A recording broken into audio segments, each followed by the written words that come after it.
franchise has had, and this has been really important to get the results for internal expectations and for our growth as a team. The team needed it, and it's just the confidence we get from beating the two best teams in the league in the conference from last season. Philadelphia and Montreal were the best two teams in the league, and what we've got now is we're playing the third best team from last year in NYC away from home.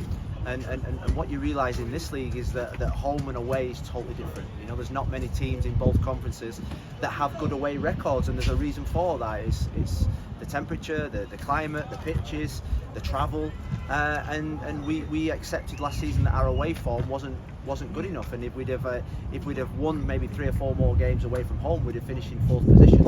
So we want to start the away season really well, and the confidence we've got from the first two games has been invaluable for the whole group. The whole group are focused, the whole group are concentrated, they're improving, and we accept that there's still a big growth left in this group, and we've still got players to come back from injury that can only enhance the quality that we've got. So we're just going to keep our feet on the ground and keep working hard. If I can follow up on that, you had said after the second win, we have to protect the fortress. So how do you transfer that mentality now to go on the road? Because last year you did have issues on the road. Yeah, we did. Up until probably the last 2 away games, we didn't show anything like our form that we had at home away from home. So that's the big challenge for this group, is that there are many things that come with playing at Drive Pink. You know, there's the climate, there's your family in the stadium, you're staying in your own bed the night before the game, and we need to transfer that away. I think away form in this league will define our season. I've got to say, I think that's the biggest thing for us. That's the biggest barometer for us, and we need to develop that ruthless mentality away from home that we have at home. We're ruthless at home. We know that the Drive Pink is a place that teams don't like coming. Now we just need to make sure that away from home we maintain the levels of performance that we've been showing. Do you have an update on Leo, Franco Negri, Robbie Robinson? Robbie Robinson is still day-to-day, he's out jogging. We're just going to take our time with him. Schneider's day-to-day. We're hoping for some good news today that he can be back joining us. Franco Negri is a major doubt for the weekend, but knowing Franco, I think he should be okay. But he's still in a little bit of pain. Leo, we expect back hopefully for Toronto. If not, then definitely Chicago. And I think it's really important that we get everybody back fit. Ian Frey is doing incredibly well. He is ahead of schedule. We hope to see him back soon, training with the team, maybe in 2-3 weeks time, and then we just got to make sure that we get him match fit. We take our time with him, but he looks sensational. He's going to be a big new signing for us in a way. So we're in good shape. To get these goals from different places, Schneider, Sergei, Robert Taylor, and also Coco, it's sort of like finding something that you didn't even know you had.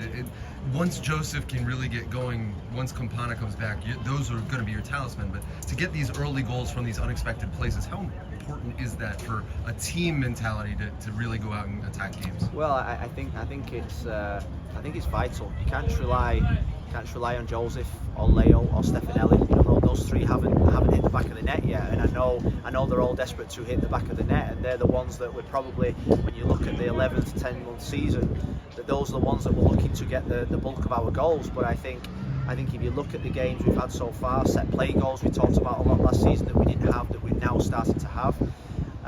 Goals from different positions. You know, we're thinking about our wide players, Pizarro, Taylor, Quarantine, John, Jake LeCarver, Bryce Duke. We need 5-6 goals from every one of them, and if everyone starts contributing, we're going to be a team that scores goals.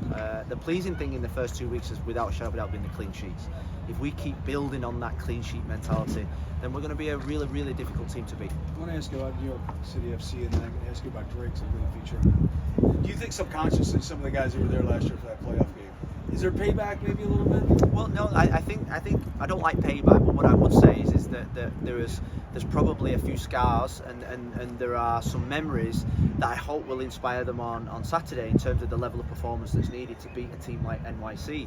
They've got fantastic players, great coach, really good coach, and they play a style of football that I think is one of the best in the league. So I think when we came out the playoffs, what what we really took for them games is the level of performance that's needed to beat a team like NYC on a tight baseball type pitch.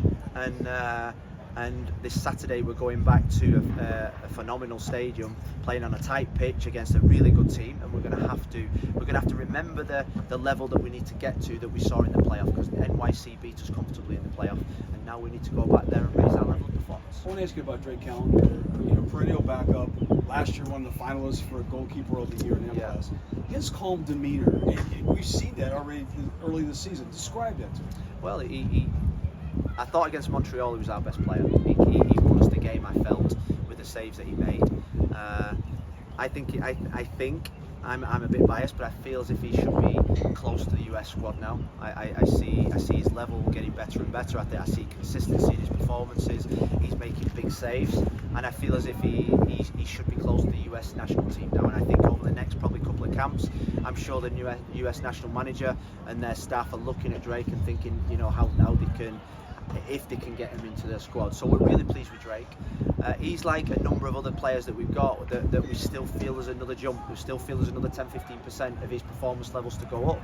And you know, he's got real big competition on his hands, Drake, because he cannot drop, he cannot make a mistake, he cannot drop his level of performances, because Nick Marsman, I feel, is back to his best, and in CJ DeSantos, I think we've got an incredible young keeper. So there's real competition for places there in the goalkeepers ranks. You know a lot about your players because you handpick a lot of them. Yeah. He's into meditation, poetry.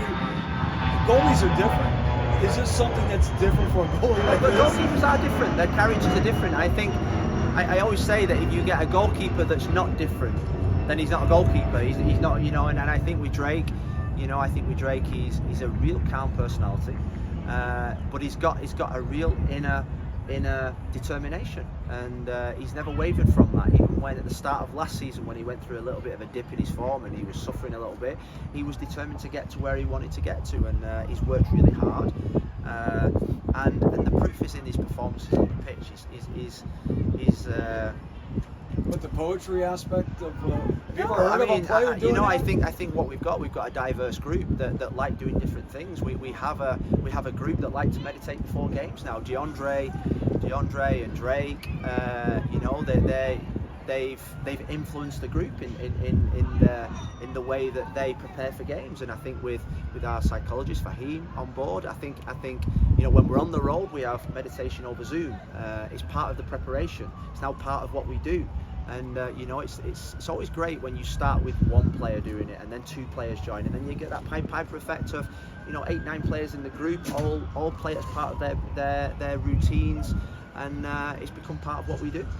Just one more on the first road trip of the year. Have you changed your schedule or how you approach road games from last year? Is still kind of the same? No, I think what we're going to do, we're going to land in New York, and they're going to open that tunnel for us. There's going to be no traffic getting into the centre, and the NYPD are just going to take us right to the hotel in Manhattan, which would be a dream. But no, I think it's more about the mentality. It's more about the mentality. I think when you go to New York, there are challenges with traffic, with the hotel locations. I feel as if that was probably part of our lack of good preparation for the playoffs. We stayed in an area that wasn't probably conducive to elite football, and the distances from training and back weren't great. So no, we're staying near Yankee Stadium.